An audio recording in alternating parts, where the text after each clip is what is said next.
So let's try this weird example. First, let's classify this thing. I have y prime times y is 1, which is first order, non-linear. which is first order, non-linear. Non-homogeneous.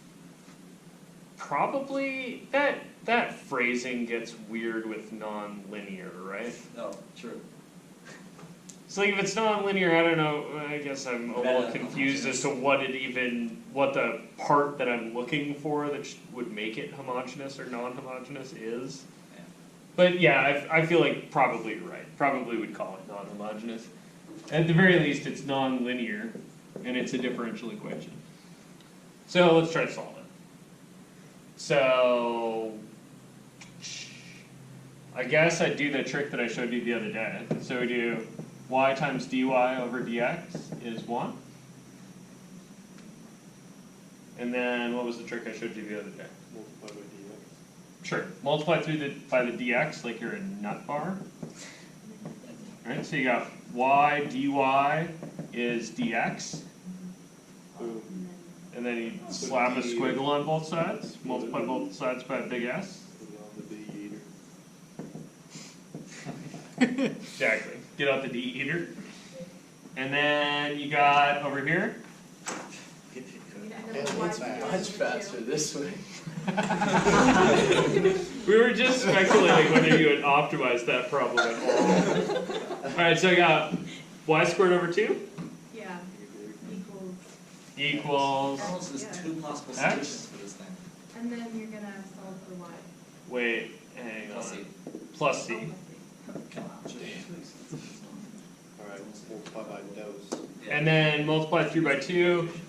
So you got y squared is 2x plus c. And then you Square root that. square root both sides. So you say, alright, so y is plus or minus the square root of 2x plus c. It's pretty intuitive. It's almost partial. Yeah, this feels a little funky, right? Because I got the plus or minus in there. Feels like I've got 2 solutions. How would I pick? Look at it. A coin. No. You do both, right? Yeah, you probably want to leave it this way. But when you have an initial value, then you're going to have to pick. Oh, right. Because that's the interval thing. It's only valid for the positive ones, only valid for positive. Oh, no. Yeah. Yeah. So there's some kind of interval of validity here, and the initial conditions are going to give you which one's which. Cool. Pretty good with that? Okay. So, P.S. This technique is called separation of variables, and really, this whole business with the multiply through by dx, you guys understand that's bullshit, right? Yeah, but That's not a thing. But like, why can we bullshit? Yeah, so why can you is a really good question. So the why you can is this. You integrate both sides dx. Right? Anti-differentiate both sides with respect to x. And here you're anti-differentiating y times dy dx. And that's apparently equal to the integral of 1 dx, right? You guys buy that if you anti-differentiate both sides, they should be the same? Yeah. At least up to a constant. Okay. So, then the kick is here, you can do a u substitution. So you let u be y, and then du is dy. dy dx dx. Right? Oh, it just subs out. So it's that shit. So you get the integral of u du. And what was u? Why? U was y. And that's the integral of 1 dx, right? But do you want to remember that trick every time? I mean, hey, Why not? it'd be cool.